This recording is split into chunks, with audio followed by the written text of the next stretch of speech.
ಮಂಗಳೂರಿನ ಕುಂಟಿಕಾನದಲ್ಲಿ ಶನಿವಾರ ಸಂಜೆ ನಡೆದಿರೋ ಈ ಘಟನೆ ನೋಡಿದ್ರೆ ನಿಮ್ಮ ಎದೆ ನಡುಗುತ್ತೆ.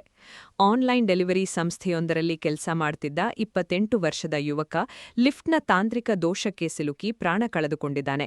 ರಕ್ಷಿಸೋಕೆ ಸಹೋದ್ಯೋಗಿಗಳು ಮುಂದಾದ್ರೂ ಕೂಡ ಕಾಲರೂಪದಲ್ಲಿ ಬಂದ ಲಿಫ್ಟ್ ಆತನನ್ನ ಬಲಿ ಪಡೆದಿದೆ. ಸದ್ಯ ಈ ಭೀಕರ ಘಟನೆಯ ಸಿಸಿಟಿವಿ ದೃಶ್ಯಾವಳಿಗಳು ಜಾಲತಾಣಗಳಲ್ಲಿ ವೈರಲ್ ಆಗ್ತಿವೆ. ಅಸಲಿಗೆ ಏನಿದು ಘಟನೆ? ಇಲ್ಲಿದೆ ಕಂಪ್ಲೀಟ್ ರಿಪೋರ್ಟ್. ಮೃತಪಟ್ಟ ಯುವಕನ ಹೆಸರು ನೌಫಾಲ್, ಬೆಳ್ತಂಗಡಿಯ ಬೆಳಾಲು ನಿವಾಸಿ. ಕುಂಟಿಕಾನದ ಆನ್ಲೈನ್ ಡೆಲಿವರಿ ಆಫೀಸ್ನಲ್ಲಿ ಶನಿವಾರ ಸಂಜೆ ನೌಫಾಲ್ ಎಂದಿನಂತೆ ಕೆಲಸ ಮಾಡ್ತಿದ್ದ. ಸಾಮಗ್ರಿಗಳನ್ನು ಲಿಫ್ಟ್ಗೆ ತುಂಬಿಸಿ ಕೆಳಗೆ ಹೋಗುವಾಗ ಲಿಫ್ಟ್ ಅರ್ಧದಲ್ಲೇ ಲಾಕ್ ಆಗಿದೆ.